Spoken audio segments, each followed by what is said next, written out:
in-season knee ability. This is a very specific program and designed for you in season. When it is game day, or if you have time the day before the game, I want you to spend 10 minutes working on reverse sled or reverse dead mill. That doesn't mean you have to go all at once. When we use a sled, I find 10 minutes is perfect, but we have turnaround time. So if you're on a dead mill, you could keep track and you could go like 30 seconds on, 30 seconds off. You could go all 10 minutes straight, but I want you standing there on the dead mill 10 minutes and getting as much quality work in as you can for 10 minutes. Then you're gonna stretch. I put a slant board here to show you. When you stretch your calf, everything in this program has goals, including the stretching. You want to stay very straight. You want to feel it in your upper calf. You want to get to where no matter how far you lean forward, you don't feel an upper calf stretch. You'll get to a point where you no longer feel an upper calf stretch, you only feel a lower calf stretch. Why is that important? Because the upper calf limits how far you can play with your knees over your toes. So by stretching your upper calves out before games, you're actually going to be able to get more knees over your toes, and the result of playing is going to build stronger, healthier knees. Then couch stretch, there's two things you're going to do to potentiate for games. This stretch is very important before games because by working on the quad version of it, which is shoulders, you're reaching your shoulders back towards the wall, you're potentiating how much you can use your hamstrings.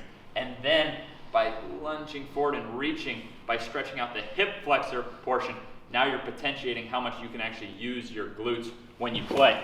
So from there, you're going to follow me to a table. Now on a table, you could put anything for cushioning. You don't have to have cushioning, but I really like cushioning. And this stretch comes from arguably the world's highest 1-foot jumper ever. Oh, I already prepared myself more than I thought. So the reason this is your stretch is because it's very relaxing, and before games you don't always have like a nice space to stretch, and I don't want you putting your knees on hard floor. So with this, you can just find a table somewhere. You could even use probably the hood of your car, and it also gives you a very simple test. If I'm getting ready to play basketball and I cannot comfortably go head to foot, then I know my piriformis is tight, and that's going to cause more tugging through the knee, and it's going to prevent just how far I can open and go laterally on the court. So this, you can relax like this. You can spend time working down, but you want head to foot really easy. It gives you a really simple benchmark that you can't avoid. Now, that's your pregame routine. You can do it on game day earlier in the day, or you can do it the day before a game. The next workout you need to learn is what to do right after a game. Right after a game.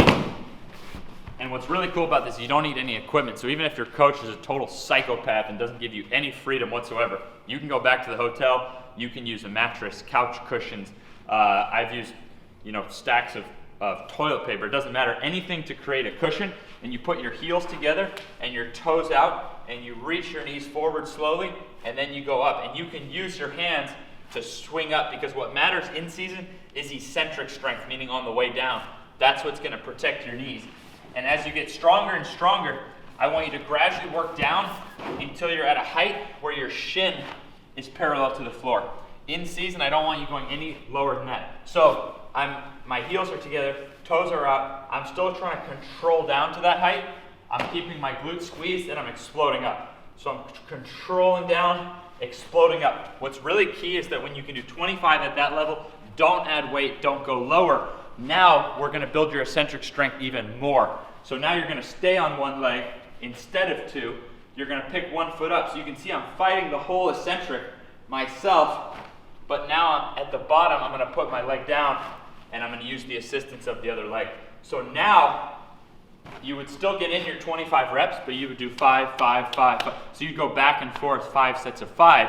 So it's still the same difficulty to get up, but we're doubling the load on the way down. And it's that eccentric strength you need in season. You don't have as much energy in season to be doing really explosive stuff on the way up, but that's already the sport of basketball. You're already doing so much explosive stuff up, but we need more and more protection. You can start a season and you can finish a season with way more protection, and you'll feel like you have rockets in your legs. You can add, on average, 3 inches to your vertical by training properly in season. Then when you finish that, this right after a game, as soon as you can after a game, put your butt against the wall. Again, you can do this anywhere. Walk your legs out to about 45 degrees. You'll feel a stretch in the front of the ankle and flex your toes up. Now, I don't care if you have to take breaks, but you're gonna go until you can do 25 straight. When you can do 25 straight, then you're gonna go one leg at a time and drive it up. Now, in this case, you may have to start closer on one leg. Same form, and again, instead of 25 straight, you're doing 5 sets of 5 per leg. Now you're working towards world class in that tibialis, which is the first line of defense against any lower knee tendon pain. That's your post-game workout, very strategic. And that we're talking immediately after the game. As far as post-game, say your game was during the daytime, you could do this in the evening, or you could do it the next day. So the soonest full workout you're gonna do after a game is now this workout. And this gets very strategic. We're taking the subject of reverse step-ups. This is essentially how basketball is played, within that top quarter knee bend. So the stronger you can get in here, the more you reduce the wear and tear of the season, and the higher you jump. The guy holding that camera is jumping as high as anyone, maybe higher in the world right now, and he's probably done more Patrick step-ups than anyone, well, maybe in the world.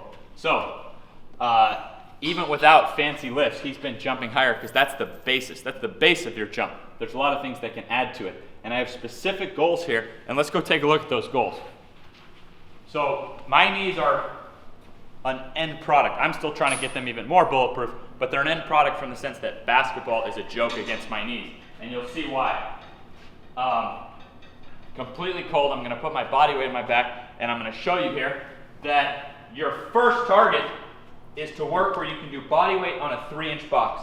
In most gyms, every 10 kilos represents an inch in plates, but you should measure this out and find out for yourself.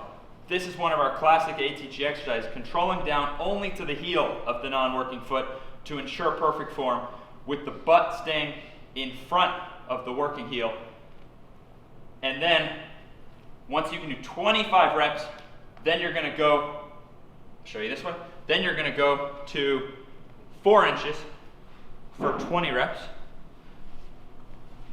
And then you're gonna go 5 inches for 15 reps, and then I put a final one here to show you 6 inches for 10 reps. So I need to see video of each of these progressions, and then you should maintain where that's very easy. But that's not where you finish.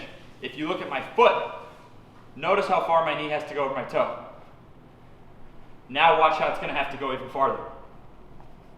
By lifting my heel, it's now even tougher on the knee, and now it's making the muscles above my ankle get as strong. So my foot and ankle have to get as strong as my knee. So again, watch how far the knee goes over the toe. Now instead of working higher or heavier for basketball in season, now you're just gonna put that weight through the ball of the foot. So, right there,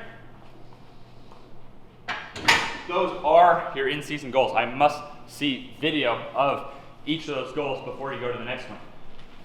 That's your main workout. But then, we get into 2 additional things if you have time. So like this, you have to work on this twice a week.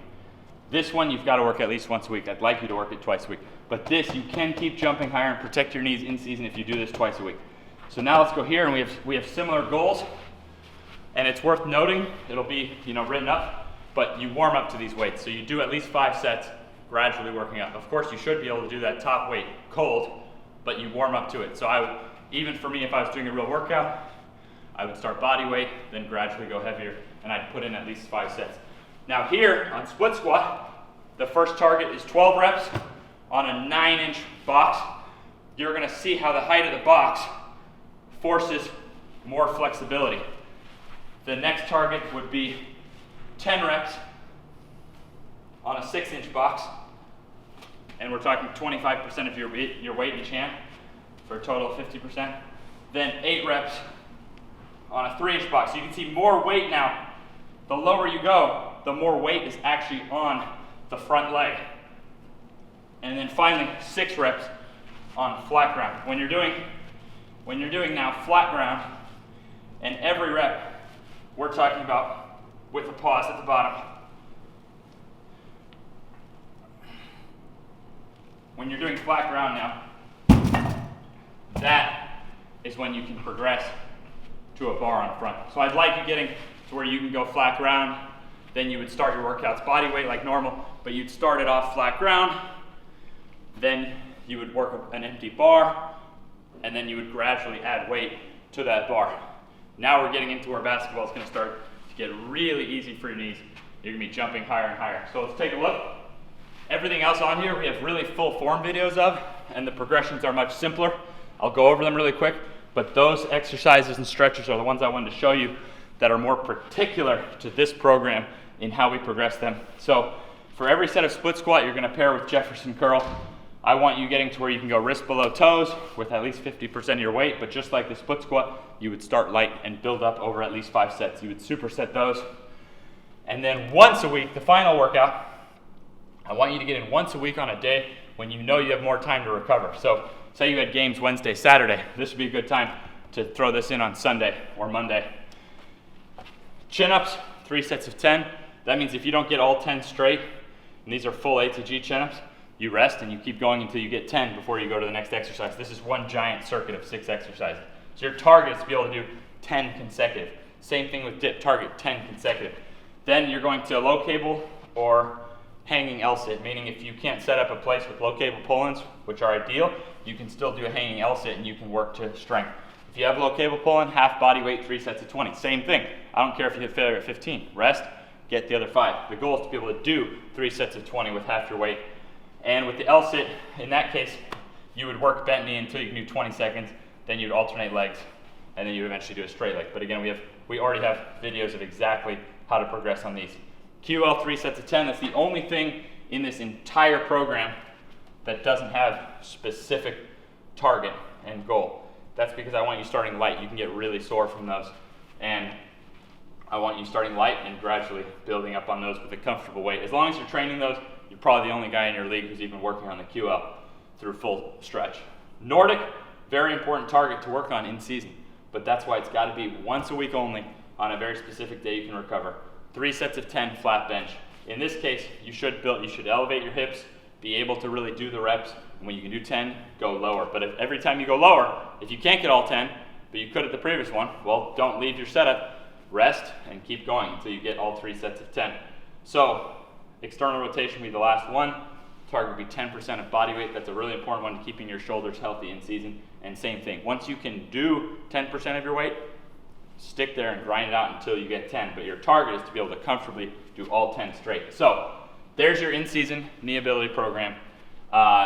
It's very strategic, way more strategic than any other in-season program in that it actually gives you usable pre-game and post-game workouts that you can do and that will actually make you jump higher and get more protected in season.